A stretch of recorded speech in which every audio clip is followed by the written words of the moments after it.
In homes and screens our lights unite, classrooms stretch beyond four walls. Through every challenge day and night, our faith and growth still calls.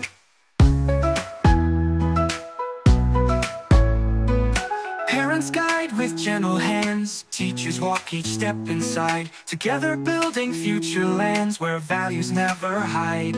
Though paths may shift and seasons change, our hearts stay close, our goals arrange. A journey set by trust and care, a mission we all share. These are the bridges we create, from school to home, from heart to heart. Learning grows and values shape, in every role we play our part. Work in progress day by day, hand in hand we find our way.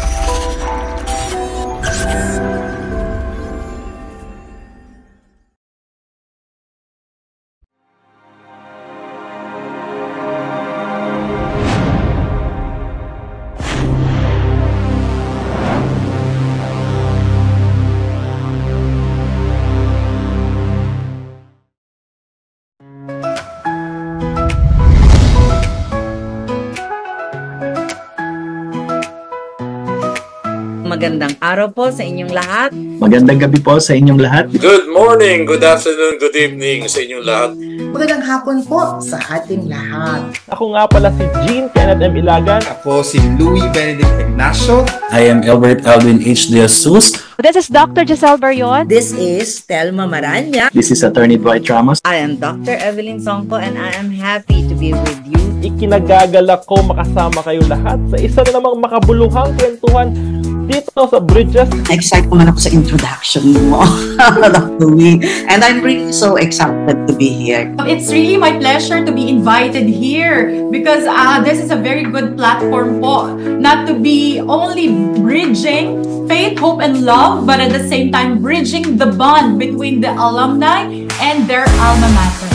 Kaya tayo merong Santa as a culminating activity of our devotional practices to the Blessed Mother, because all devotions to the Blessed Mother should always lead to Jesus. Ang mga popular na issues sa mga Pilipino, no? Yung mga may kinalaman sa sikmura, mga economic issues, trabaho, inflation. Pero kahit ganyan pa, makikita na ang mga Pilipino nagbibigay ng attention sa mga political issues gaya ng West Philippine Sea issue.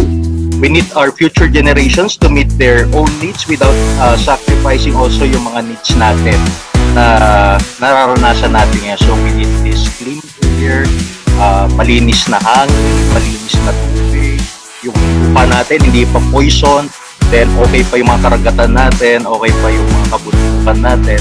O kaya naman dati maayos ang pagsasamahan ng mag-asawa, bigla na lang may nangyayari na hindi nila inaakala at yung kanilang family bond humihina. Pati yung relasyon nila sa Diyos biglang humihina. I love you. I love Jesus, Holy Spirit, and Mama Mary. Thank you and God bless. But it's not out there to, use taxpayers. Di pag nalugi yung taxpayers, di mo babawasan yung magbabayad ng tax. First and foremost, we embrace change. We need to cultivate our passion for learning and to be flexible based sa Tomasian values ng commitment, competence, and compassion. Go back to your core. When things are really, really tough, when you're going through transitions, when you're going through changes, go back to who you are as a person and as a leader. And at the same time, yung core values natin as Tomasians dati, perfect din parate as a guide for me. Always have to be competent, you always have to be committed, and more importantly, the compassion side of it is gonna be your edge in any kind of workplace that you're gonna be working. Happy anniversary to Bridges! Here at Bridges, we build bridges of faith, bridges of hope, and bridges of love.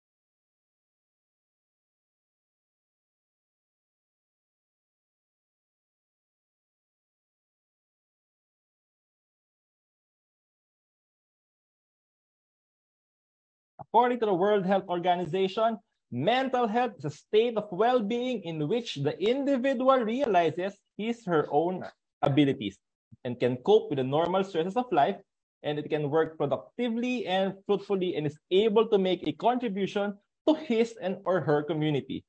It is considered a basic human right and is crucial to personal, community, and socio-economic development. It exists on a complex continuum which is experienced differently from one person to the next, with varying degrees of difficulty and distress, and potentially very different social and clinical outcomes.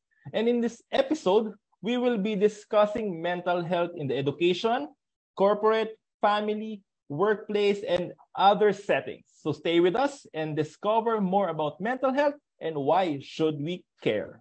Good afternoon, everyone. Magandang hapon sa ating lahat. I am Gene Kenneth M. Ilagan, and I will be your host for today's Bridges. I am a human resource and OD practitioner and a business consultant that handles different companies and organizations nowadays. No? But for now, I will be joining you in this Bridges program. And gusto namin batiin syempre lahat ng mga nanonood ngayon sa ating live.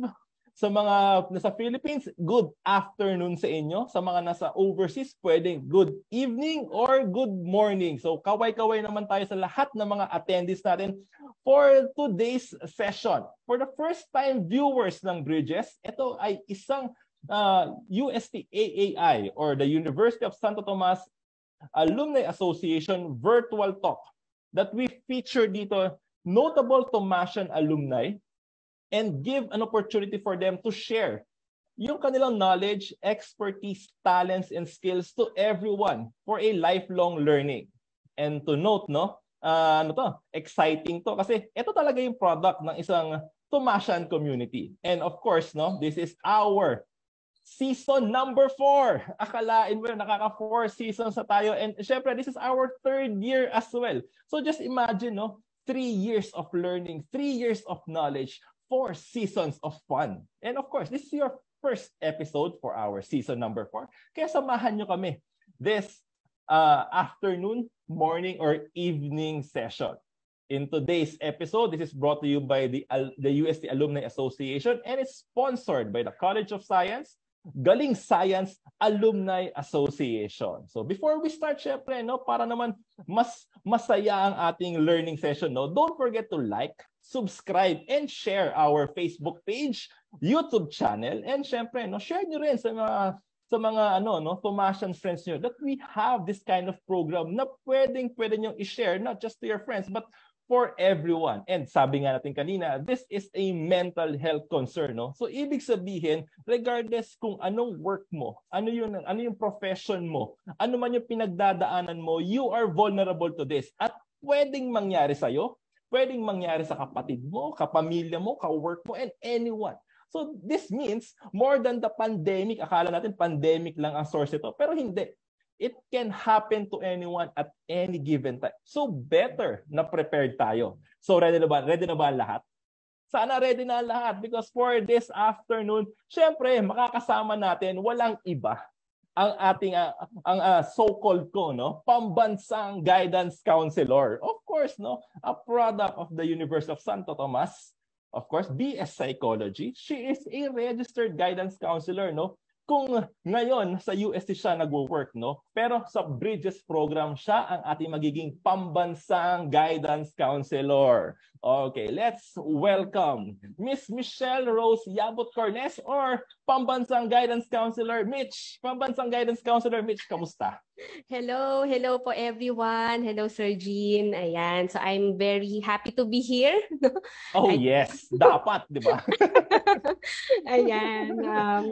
Thank you rin to Bridges for inviting me to be a guest dito sa ating session this afternoon. Okay, diba? Pambansang counselor Mitch, alam naman natin na mental health, gaano nga ba ka-pressing yung issue natin sa mental health? I understand you've been a guidance counselor and ang dami na siguro na-handle na ganitong scenario, Basically, para sa iyo, ano ba ang mental health issue? Like, ano ba siya? Very, magandang pag-usapan to ngayon pa lang. Oo. Yung mental health, nung nag-uumpisa ako bilang counselor, parang nakita ko siya paano siya nag-evolve, no? Yung mga concerns on mental health, no? Over the years talagang nag-iiba na siya, no? Yung mga na-handle na cases, no? Nung nag-uumpisa ako bilang counselor, hindi pa ganon ka ka-pressing, no? Yung mga issues, no? Pero siguro mas naramdaman ko siya nung nag-pandemic na, ayan, sobra talagang mas sobrang lumala, no? Kung maito-term ko mang ganon. Ayun. And nakita ko rin yung importance din niya, na kumbaga nabigyan na rin ng importance ng mga tao, no? Siguro mas naging aware na rin, no, tayong lahat about mental health, na kumbaga hindi lang siya kumbaga gano'n siya equally important with our physical health din. Oo. Yun. So, ayun. Magandang input yun na yung physical health ngayon, equal na yung importance sa mental health. Di ba dati parang, sige, parang mas, pag may sakit tayo, sige, pa-check up, gano'n. Pag may nararamdaman tayong di maganda, physically, pa-check up tayo, gano'n. Pero ngayon, nakikita ko yung, when our mental health suffers, no, a lot of people are being open na, no, to consult or to seek help, no. So yun yung nakikita ko naman, no, kahit sa school or kahit yung sa mga kakilala ko na rin, no, na personally, na parang yun, hindi na nila masyadong dinidismiss or hindi na nila masyadong sinasawalang bahala. Parang mas binibigyan nila ng attention na parang, ay, baka kaya ako ganito, hindi ako nakaka-function, no? Kasi nga, my mental health is suffering as well. So, ibig sabihin, anyone, kahit student? Yes, kahit student. kahit mental health professionals din, they also experience mental health concerns din. Yun. So exciting. So, ibig sabihin, no? Ibig sabihin, exciting to know, no, na ito pala is for everyone. It can happen to anyone. And syempre, it's one thing na para hindi natin siya kumbaga isipin na wala lang siya. It's important that we also understand ano yung pinanggagalingan ng mga mental health stress natin. Tama ba yun? Tama ba yung pambansang guidance counselor? Tama po yun, Sir Jean. Okay. So, ano bang madalas na nagiging sabihin nating kapag nangyayari ang isang mental health issue siguro or concern, ano bang mga madalas na unang nararamdaman, ano bang unang madalas na napapansin? Ano ba? Siguro based doon sa mga na-experience ko na sinasabi rin sa akin, siguro stressed out sila, ganon. Or kung sa mga students, more on yung common is yung academic difficulties, ganon. So minsan mag-uumpisa doon, tapos hanggang ma-discover nila, ay, may iba pa palang mga reason, no, bakit hindi ako okay. Yon. And then sometimes yung mga relationship problems, ayun, they could trigger mental health concerns din. Ayun, and minsan even career, no? So kumbaga it could also be a root, no, of mental health issue. Concerns din, oo. Kasi alam mo, surprising to, no, pambansang guidance counselor, no. That basically, bakit nga ba ngayong 2023 nauuso siya? Siguro na 2020, 2021, 2022, 2023. Kasi naalala ko naman, is nung mga 2015, siguro mga ganyan, mga 2012, nung panahon na estudyante pa ako sa UST, no? Hindi ko na sabihin kung anong taon. No? baka magka-bookingan tayo, anong petsa tayo, no? Pinanganak. Pero, parang question ngayon ng lahat, no? Para ba siyang Korean novela? Para ba siyang milk tea? Para ba siyang coffee na hype lang ba ang mental health issue? I believe ba? Hype ba siya? Or something na siguro, lang yan, parang concert ng Twice lang yan, no? Na kung umattend ka ng weekend, syempre, hanggang ngayon, ramdam mo siya. Pero, mamamatay rin ba yung feeling after quite some time? Or mag-fade out din siya? Siguro, dahil mas aware na ngayong mga tao, kumbaga, ang daming information, no, na makikita natin sa internet, social media, ganon. Kaya din siguro mas naha-highlight, no, yung mga ganitong issues on mental health. Pero siguro din parang 'di ba sabi ko nga kanina, parang mas naramdaman ko siya nung pandemic, ganyan. Kasi parang parang doon kasi maraming nakaramdam ng feelings of being depressed, no? May mga na-anxious, ganon. So minsan doon siya mag-uumpisa hanggang yon mas madidiscover na, no, parang kumbaga nag-umpisa to sa ganito pero pwedeng maging okay eventually kung na-address agad, 'di ba? Kumbaga nagkaroon ng intervention agad, kumbaga na-detect mo agad, 'yun. Pero paano kung hindi, no? Parang 'di ba? Kumbaga yung mga yung mga na-experience mo, kumbaga nahayaan, ganon, or kumbaga medyo parang pinalipas, ganon. Hinayaan lang, ganon, hanggang medyo lalala siya, hanggang hindi mo na alam paano siya ma-address. So siguro yon. Kaya rin yung mga tao din parang talagang mas mas tinignan na parang ito pala yung mga nangyayari sa atin, ito mga mental health issues, ganon. Minsan yung mga students, mga bata, no, yung mga teenagers din, parang minsan nababanggit nila yan, yung mga term, ang dami nilang mga terms din na nasasabi, ganon. Pero sometimes when you sit down and talk to them, no, minsan kailangan mo ring mas ipaliwanag ng mas maigi na hindi lang basta-basta ganun yun, ha. So, kasi marami silang naririnig-rinig din. Kaya ko naisip yung sabi mo, baka nga hype, no. Pero siguro in reality, oo, talagang siya, sobrang totoo siya. Siguro lang may mga information lang kasing nakukuha yung mga tao, no? Yep. Na medyo kailangan lang ilagay sa tamang ilagay sa tama, no, kasi baka maling information na rin yung nakukuha nila, no, from other people.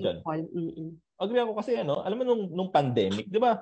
Nung pandemic kasi 'di ba, we all work from home. Nag-work tayo from home kahit students, no. So basically, you have more time para i-assess yung sarili mo. 'Di ba? Nagkaroon tayo ng mga bagong hobbies, nagkaroon tayo ng mga preferences, nag-iba yung ating mga choices, primarily because nabawasan yung oras natin of interacting outside, and maybe siguro dahil limited din yung movements natin.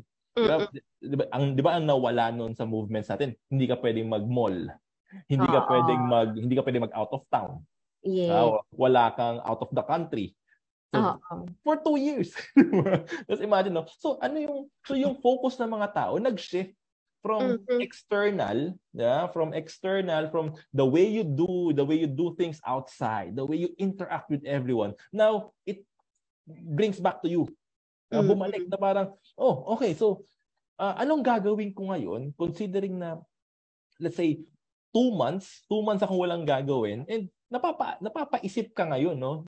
Napapaisip ka sa mga decisions mo sa life, sa mga gusto mo mangyari, or sometimes agree with you, yung anxiety of the future. But if the pandemic would end, and what will happen after?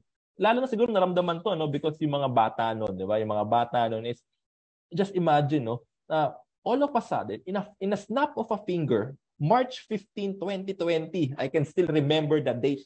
March 15, 2020. Then biglang mag-off lahat. Nawala yung school mo, yung work mo, naging work from home, and then after quite some time, nagkakaroon tayo ng sickness, and it gave us that opportunity also for us to learn ourselves. And this area is also, ito yung sinasabi natin na na nagiging conscious ka ngayon sa sarili mo. Nagiging conscious ka sa sarili mo, kaya nagkakaroon ka ng interaction. Kaya nagkakaroon ka ng yung interaction with yourself. So, ina-assess mo kung ano yung dapat mong gawin, ina-assess mo kung ano yung mga dapat mong unahin, and syempre, it's important na balikan yung sarili mo, no? So, yes, I believe, no? And then right now, as we go along outside nung pandemic, na we are going back to the normal, nagiging part na siya ng routine natin na I have to take care of my mental health as well. And good input, no? So, sige nga, pambansang guidance counselor. Diba? Mitch, anong batong nandito sa slide mo? Ano nga ba itong... Oo. I just want to share this, para I got this from a conference, no, sa PGCA. So ito yung shinare sa amin ng speaker namin that time, si Dr. Lazo, na ito yung sitwasyon ng mental health sa Philippines noong 2021 pa to. Pero I think yung iba dito very, very true pa rin naman no, hanggang ngayon. Yon. So, ayan, so we mentioned no, na nag-increase nga no, yung mga mental health conditions no, dahil nga sa pandemic. Ayan, yung anxiety, yung depression, and yung stress. No? So marami ring naging at risk no, for suicide. Ayan. And siguro yung, yung isa ring nakita, no, isa ring na-observe no, during that time, yung mental health services natin. No? Yung, kumbaga, sa dami ng mga mental health concerns, ayan,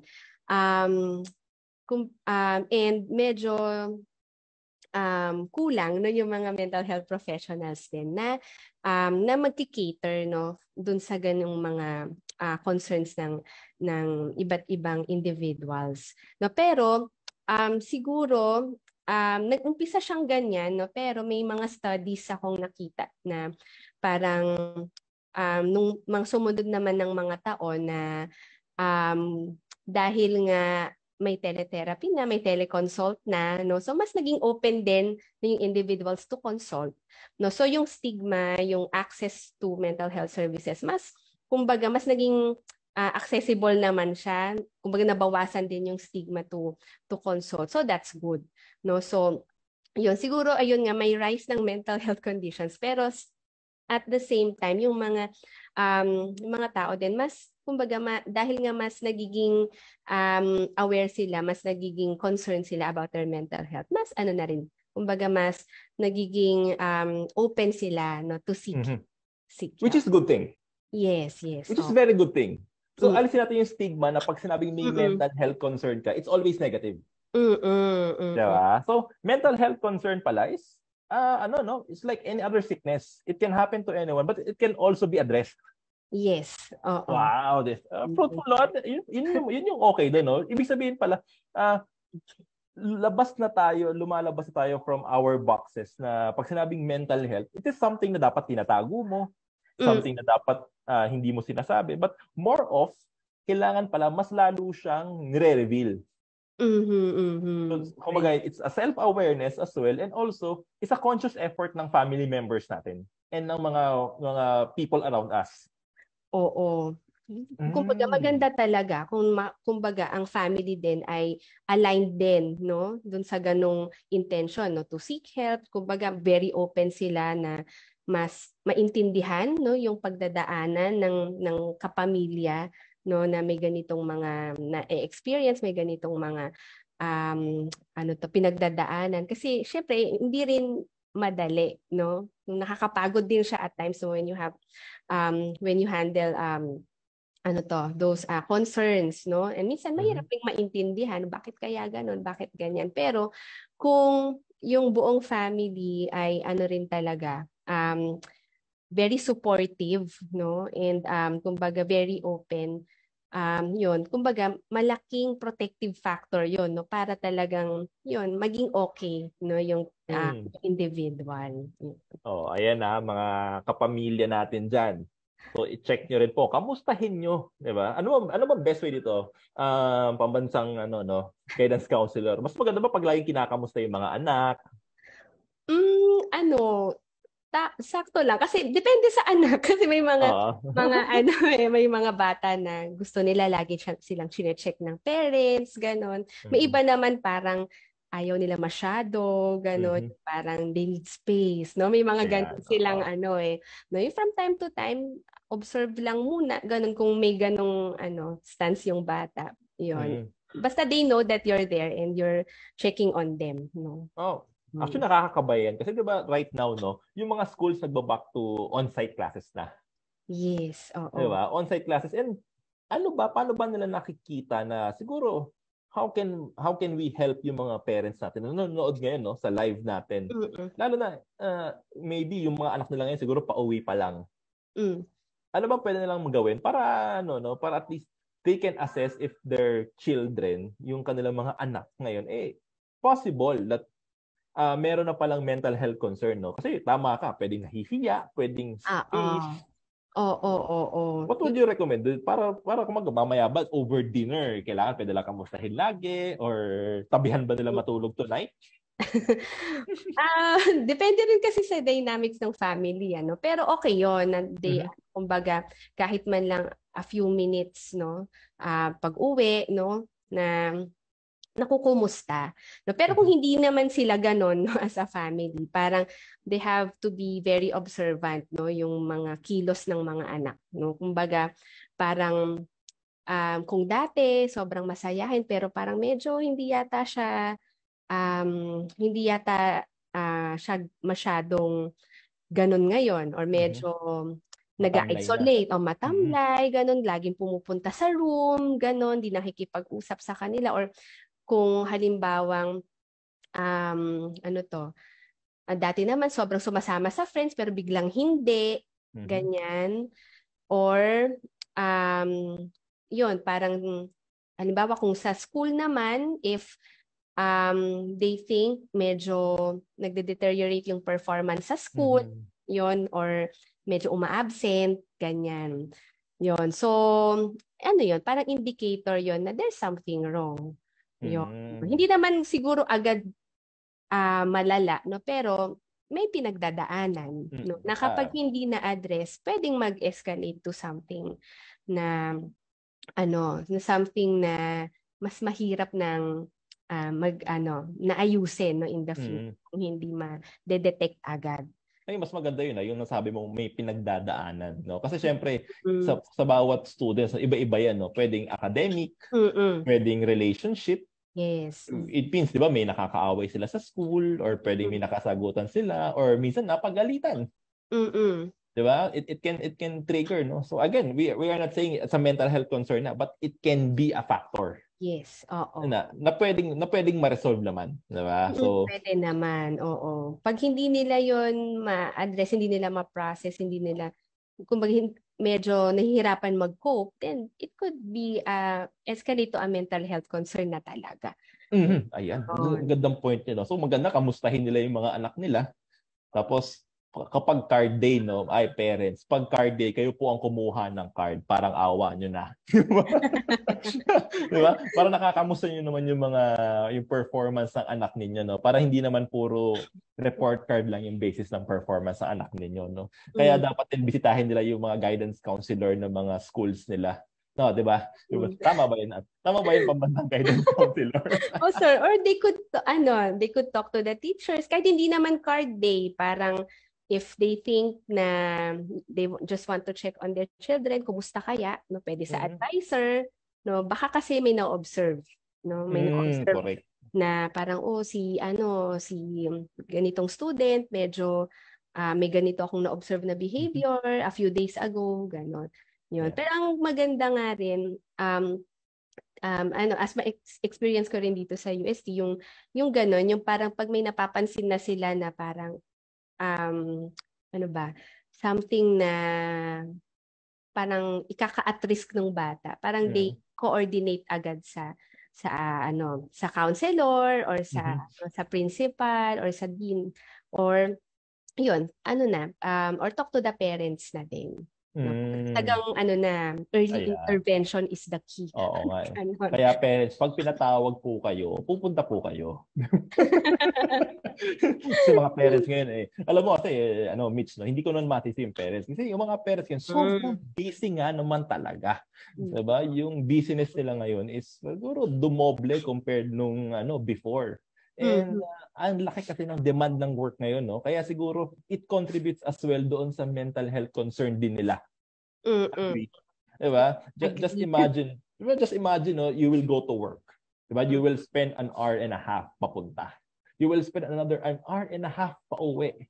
Yan, lalo na magpapasko na naman, Mitch, sa traffic na naman sa EDSA, Totoo sa traffic na yan. naman sa mga main roads natin sa countries, no? So, ganun din kaya sa abroad, no? Singko-singko hindi Oo masyado. nga, no?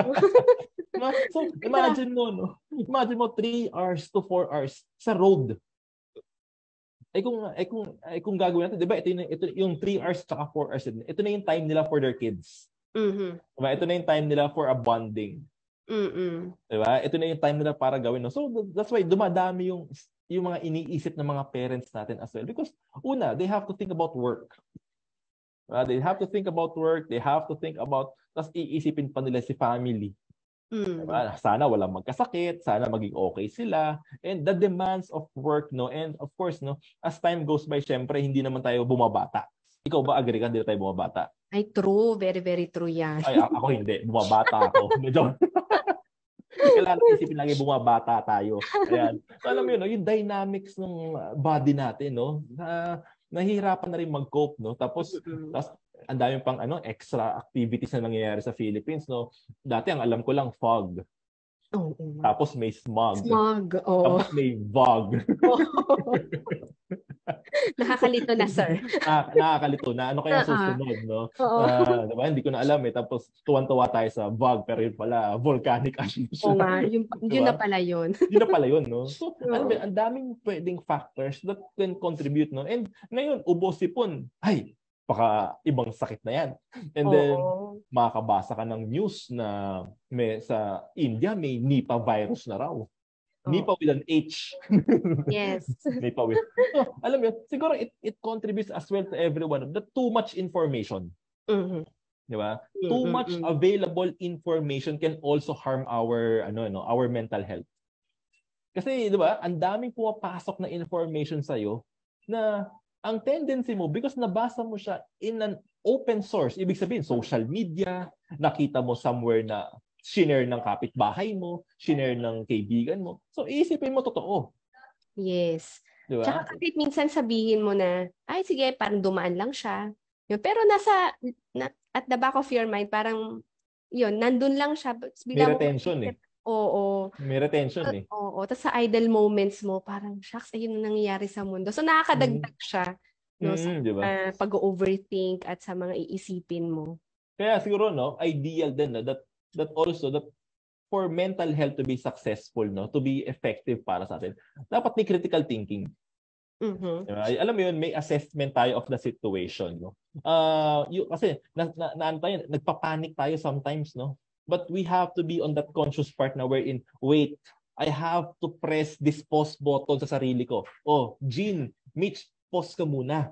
Totoo ba itong nababasa ko? Agree ba ako dito? Makatutulong ba to sa akin? Or sometimes, no, hindi porket kilalang tao yung nag-share, ibig sabihin totoo. Oo. Diba? So that's why we have to be responsible as well on the information that we absorb. Diba? Kahit sa work, no, sometimes, no, kahit ultimo chismis ng kapitbahay mo. Ilang pa-stress mo yung chismis.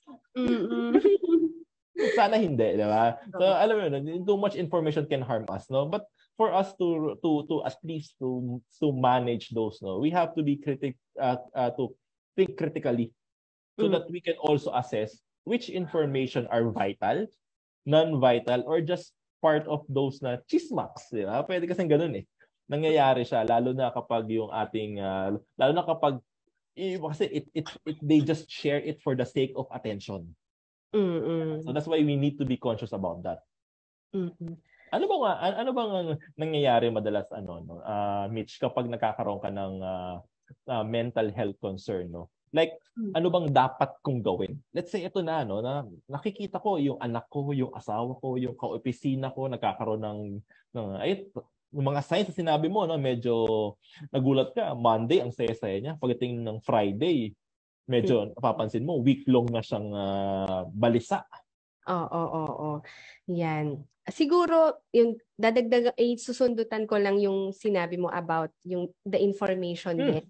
No, aside from parang screening, no, everything that you read online or kung anong information yung nakuha mo from different sources. Siguro para ako personally nakakatulong sa akin pag pag ganon, nagde-detox ako. Yung parang ano ba, parang I take a pause, I step back, na parang shutdown ko muna yung mga ganyan. Kasi parang, ang na-observe ko kasi sa sarili ko, pag gano'n, medyo na-anxious din ako. Parang ang dami ko kasing nalalaman, ang dami kong nakukuhang information sa paligid na parang, ano ba, parang hindi na siya healthy for me. Parang ano na, medyo mas ano ba, na-heighten yung pagiging anxious ko, ganon, bilang nanay, bilang counselor, bilang isang individual. So parang I step back, tapos sandali lang, ano muna ako, pause muna ako. No, parang mag-detox muna ako sa mga ganyang information. Tapos, para lang mag-mind, kumbaga, mag-focus muna ako sa present, and then, mag-mindfulness muna ako, ganon. No? So, one of the things na yun yung personally nakakatulong sa akin. Kasi nga, ang dami-dami ng information, no, sa iba't ibang, sa paligid natin. No? So, yun. Isa yun sa nakaka-help. No? Baka maka-help din, no, sa ating viewers, no, yung ganong practice. Yun. So when it comes naman dun sa, di ba, na-detect na nga natin, no, na meron tayong mga nararamdaman, no? So, siguro, ang first step naman is, to seek help din talaga, or to talk to someone, no? Yun. If you're a son or a daughter, you could talk to a parent or a guardian. Yon, kung hindi ka comfortable, you could look for a trusted adult, no? Pwedeng tita or tito, yon. O kung nasa school ka, di sa counselor, pwede rin. Pwede sa'yo? Pwede naman. Kung taga-EHS siya, pwede. Kung maraming viewers ang lalapit sa'yo, search ka nila sa social media account. Yon, they could go to their guidance counselor, no? Yon. Ayaw mo? Pagalitan ako eh. Joke lang. Then, ayun, they could talk to someone they trust, and para lang din mas maproseso din ano ba yung pinagdadaanan niya. Yan, oo. And para rin they could assess further kung ano yung appropriate help that they need. Kung magko-consult ba, magka-counseling ba, yan, magpapahinga lang ba muna, ganon. So, yun yung first step talaga, no? Yun, to talk to somebody.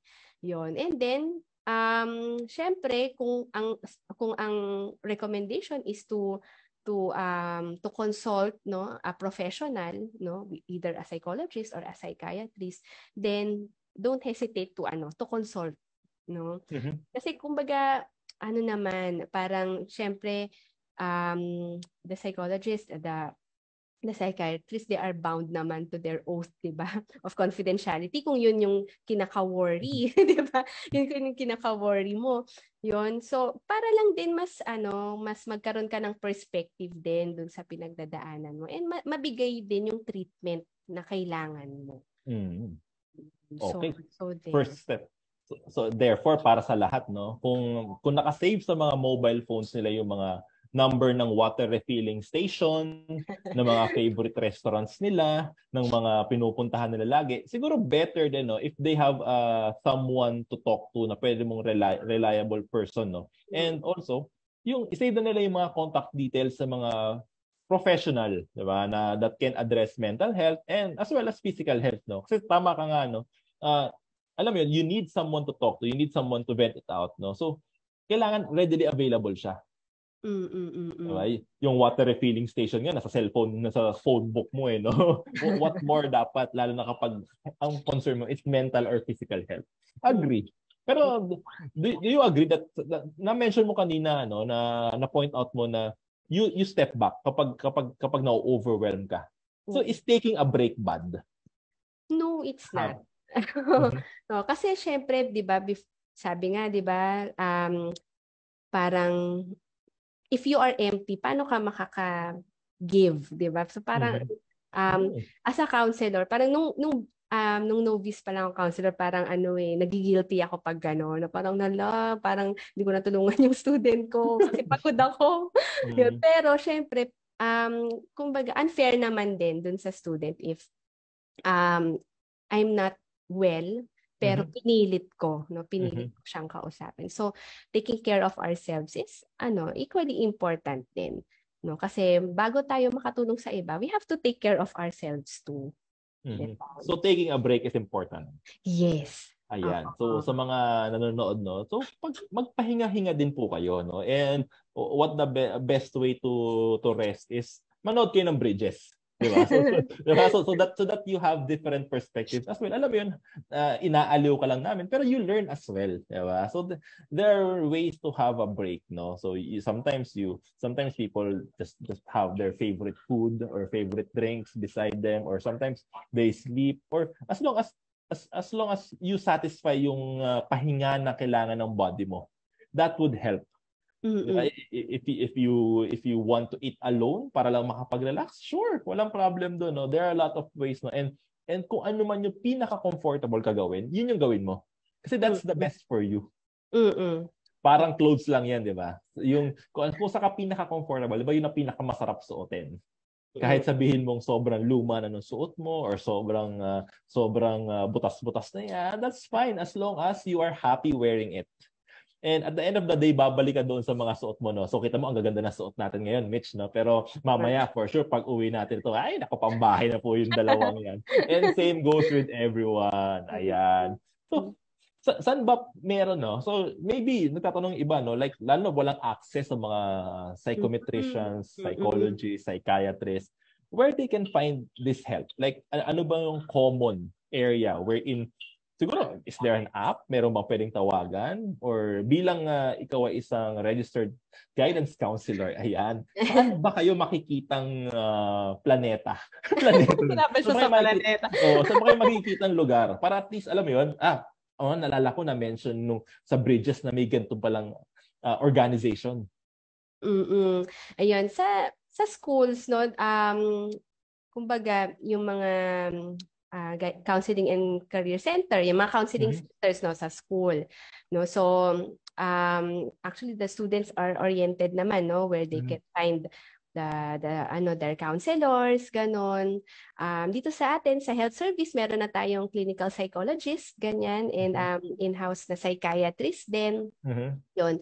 And then, ayun, sa hospital, meron din naman, no? So, available sa hospital? Available naman, available siya. Tapos, siguro, if halimbawa lang you're in crisis, yung parang, halimbawa, yun, kumbaga yung mga trusted adults mo or yung mga go-to persons mo, hindi mo makausap. No, meron naman tayong hotline, no, yung Hope Line, at saka yung crisis hotline ng National Center for Mental Health. No, so 24/7 siyang open din. So yun, so pwedeng yun muna for first aid, and then if medyo okay na, no, yun, you can consult the doctor, no, kinabukasan siguro, or kung kailan okay na pwede ka nang mag-consult. Yon. So, ayan, galing, no. Meron pala sa hospital, no.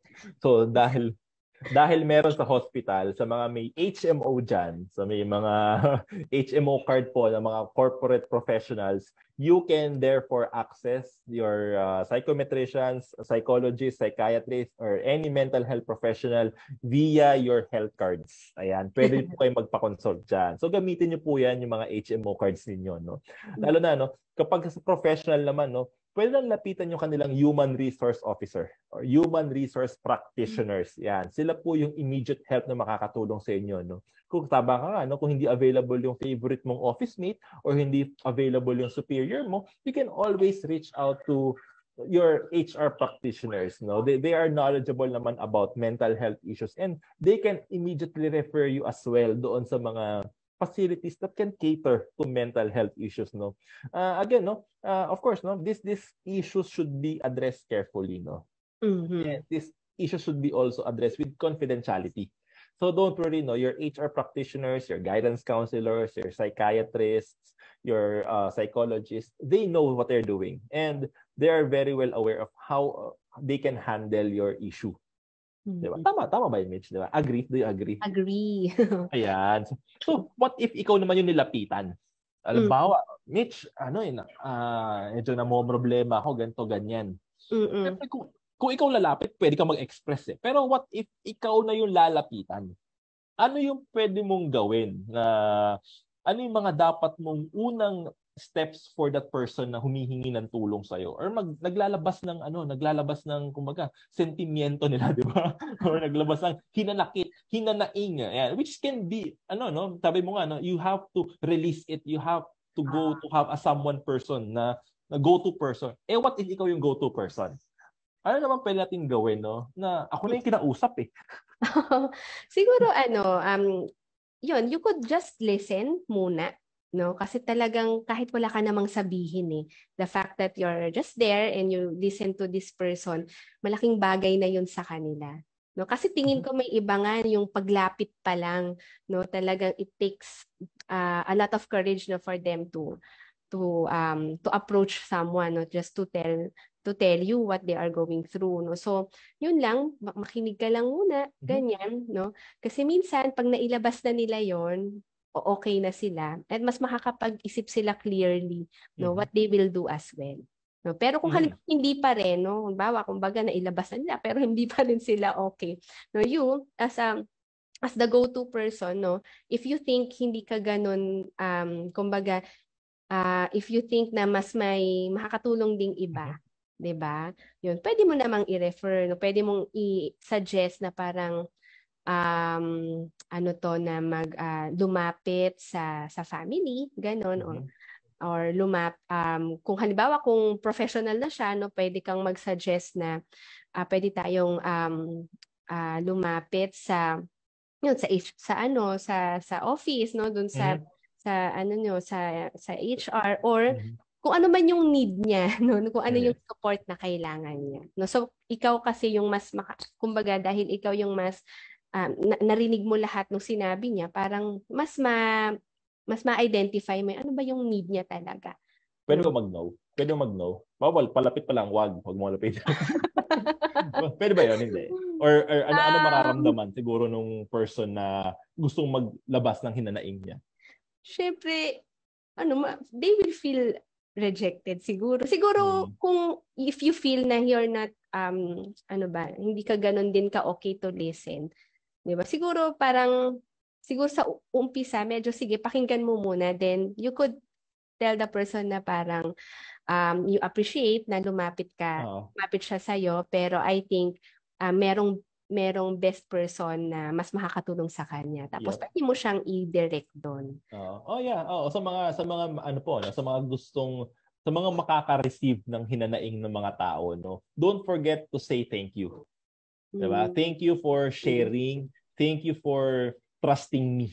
Ayan. It will make it lighter for them because take note sa mga lalapit sa inyo, it means kaya kayo nilapitan kasi kayo yung trusted person niya. Kaya pinag-uusapan, no, you have that go-to person. You have that trusted person. You have that person that they feel that they will be very comfortable sharing it with.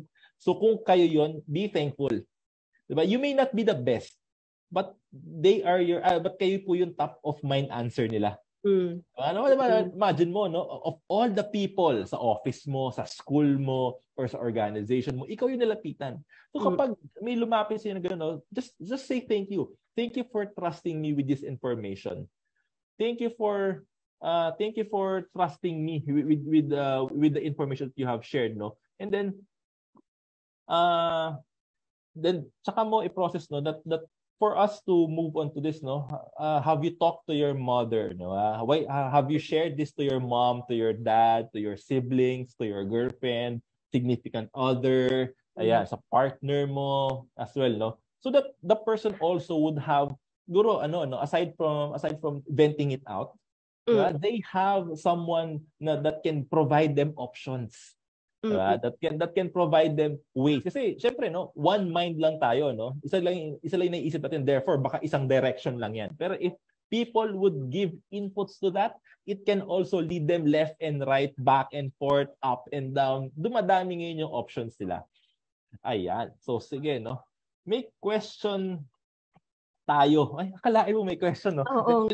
Ayan. So question muna, no, before we move forward to our next part, no. Question is, are there mental health professionals in the corporate environment? Ito. Sige, mag-share tayo dito, Mitch. Sige. Parang hindi ako masyadong maalam no sa corporate setting, pero as far as I know, meron naman silang parang may counselor din doon, I think. Yes. Na nagte-take care of the employees, yung mga concerns ng employees. I think merong ganong diba? It's a mix, no? Actually, it's a mix, Mitch. It's a mix. Kasi right now, no, kaka-release lang din ng mga mental health notices natin. If you would notice, di ba? Parang ngayon lang ngayon lang siya naging rampant. Diba? And we are not blaming the mental health professionals for not raising it up nung 1980s or nung 1990s, no? Because we usually address it based on the situation. Like what happened, diba? Nung nagkaroon ng COVID policies, nung nagkaroon nung dumami yung maternity, nagkaroon ng maternity benefits and everything, nung nagkaroon ng mga work from home, di ba? Nagkakaroon tayo ng different work arrangement. So, therefore, to answer this question, no, are there mental health professionals in the corporate environment? There are companies, di ba? There are companies that doing it right now, di ba? There are companies doing it right now. There are companies that's developing it right now, no? It is not immediate. Hindi siya overnight na maglagay ka ng isang expert and you'll be fine, no? It's not that. That's not that fast, no? Before you establish it, there's a lot of intervention that could happen. There are companies working on it right now. May kilala akong psychiatrist na nag-work sa mga bigger companies, no? I just don't know kung gaano ka-big yung kailangan. Diba? And then there are law, no? Tama si Sir Galo dito, no? The RA 1103 that requires installation of mental health experts. Diba? And good thing is there are also programs, there are also training developers, there are also training facilities that conducts mental health awareness and mental health basic first aid. Akalain mo may first aid na pala ang mental health, no? So yun. So sa mga practitioners natin, sa mga business owners, sa mga corporate heads, no, there are ways for you to address mental health, especially in the workplace. There are trainings available for you, or you can partner, no? If your company cannot afford to hire, of course, no, syempre Mitch, it's an added cost, no? Ang laki na ng cost to hire a doctor, no? You can always partner. Yan, pwede kayong mag-partner sa isang hospital or sa isang psychiatrist or psychologist, wherein alam mo yun, instant that if you need help, you can refer it to someone, to this person, to this expert, no? So, don't worry for sure, no? Sa nagtanong sa atin, no? Companies are doing their best. It is just that it's not an overnight thing. It will never be an overnight solution na paggising mo meron ng professional, but it's more on it's a part of their development. And don't worry, no? The Department of Labor and Employment naman in association with the Occupational Safety and Health Committee or the OSH, they are implementing ways now on how companies should be compliant doon sa mental health because it's a pressing issue. Totoo, no? That's why this program is established din naman.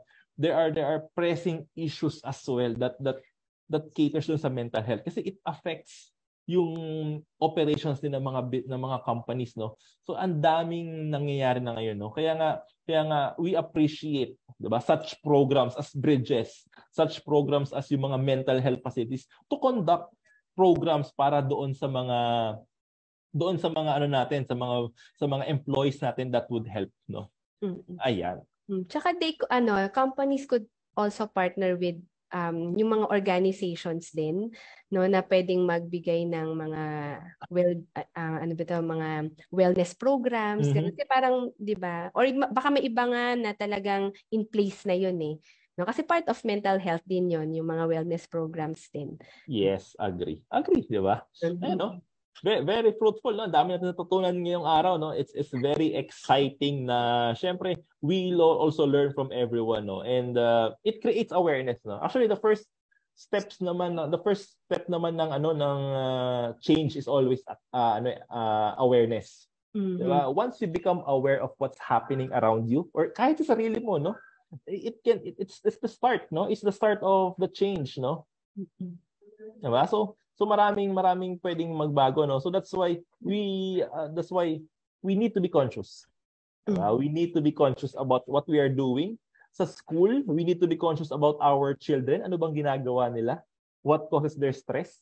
Kaya nga importante na kinakamusta natin yung mga anak natin from time to time.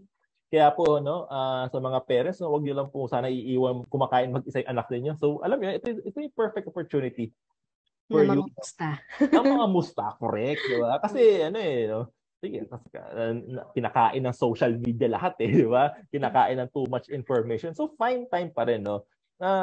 Then also for our workmates, no, it's important that also we take care of your workmates as well. Kung napapansin nyo, medyo nag-iiba na yung performance nila, medyo balisa na sila. It's time to make that kamustahan.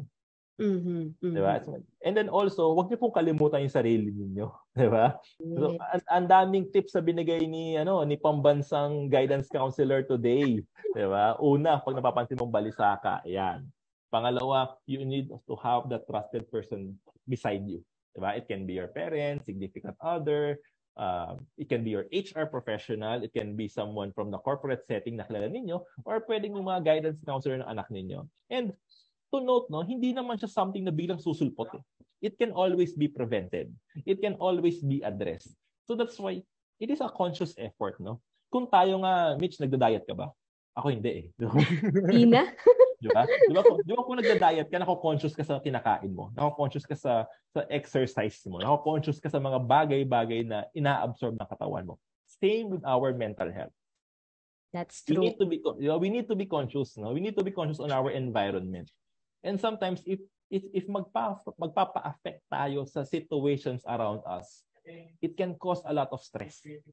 Diba? It can cause a lot of stress. It can cause a lot of mental disturbances. So that's why before you absorb, you understand.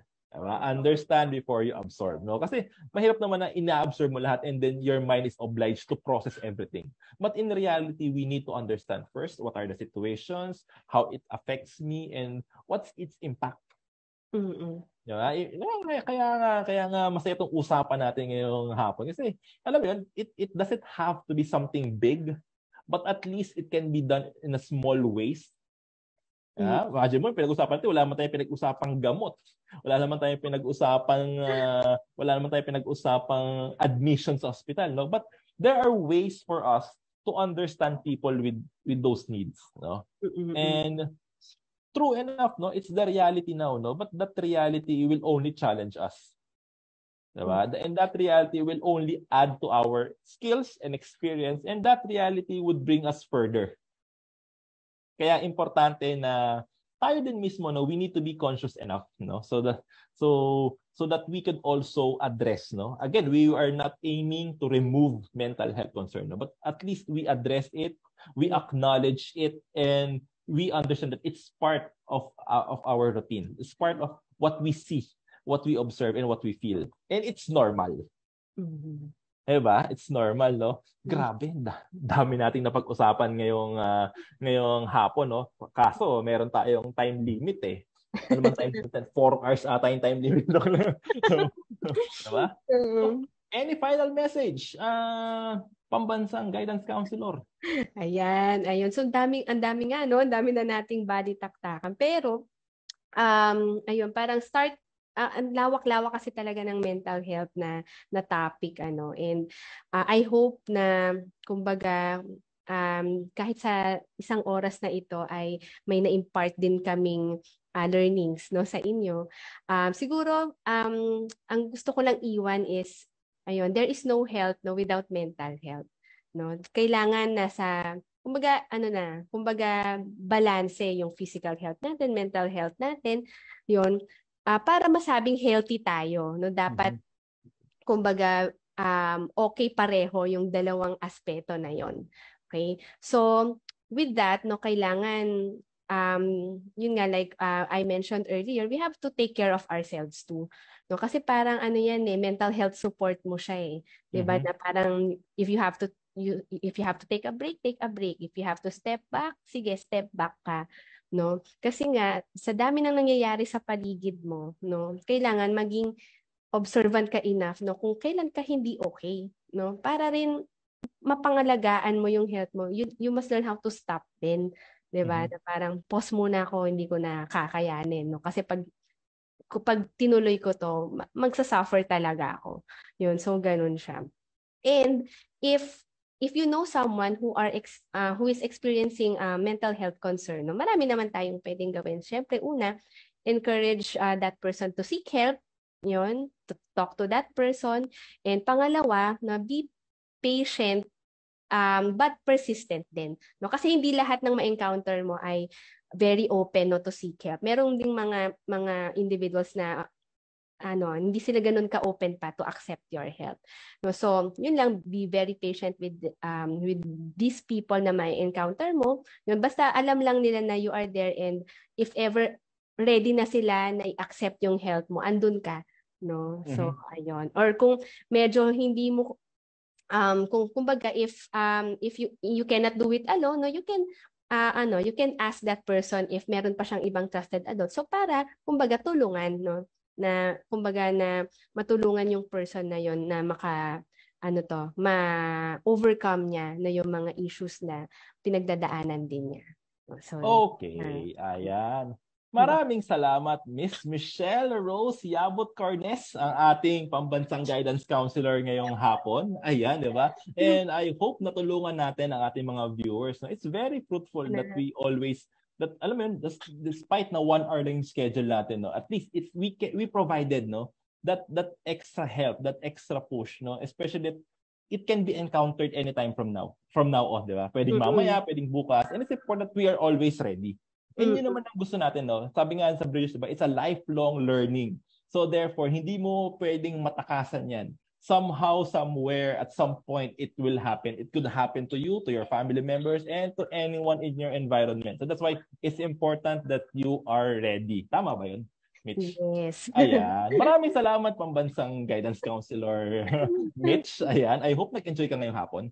Oo. Natuwa naman ako. At marami na ako natutunan, no, sa ating session this afternoon. Ayan. Kaya papasalamatan din natin maliban sa'yo, no? We also want to thank our alumni na umattend ngayong oras na to. And syempre, the students and friends na nanood at naniwala sa atin. At syempre, maniwala din kayo sa sarili niyo that you can do it, especially if you are in that situation, no? And syempre sa mga nag-like at nag-share sa ating Bridges at sa ating UST-AAI Facebook at YouTube page for the past 3 years, no? Akalain mo, Mitch, 3 years na to. So season 4, no? So season 4 episode 1 to. Therefore, merong season 4 episode 2. Ayan. Yes. So yes, diba? So next week, ang pag-uusapan natin is how to become an entrepreneur. Exciting. So, exciting. Gusto ko yan. No? At syempre, kaya huwag kalimutan, i-like at i-share ang ating Facebook at YouTube page, no? So, maraming salamat sa pag-join natin at maraming salamat sa iyo, Mitch. I hope marami pa tayong matulungan in the next future, and sana available ka sa next Bridges. Kaya ba? Sige, go! Season 5, 6, 7. Because here in Bridges, diba, we build bridges of faith, bridges of hope, and bridges of love. And everyone, enjoy the rest of the evening. God bless you all. Maraming salamat. Mabuhay. Thank you, everyone.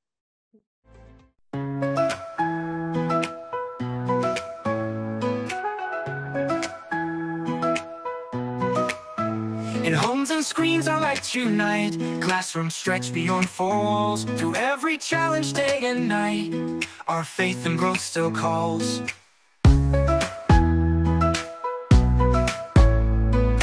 Parents guide with gentle hands, teachers walk each step inside, together building future lands where values never hide. Though paths may shift and seasons change, our hearts stay close, our goals arrange. A journey set by trust and care, a mission we all share. These are the bridges we create, from school to home, from heart to heart. Learning grows and values shape, in every role we play our part. Work in progress day by day. Hand in hand we find our way. Bridges of hope, bridges of grace.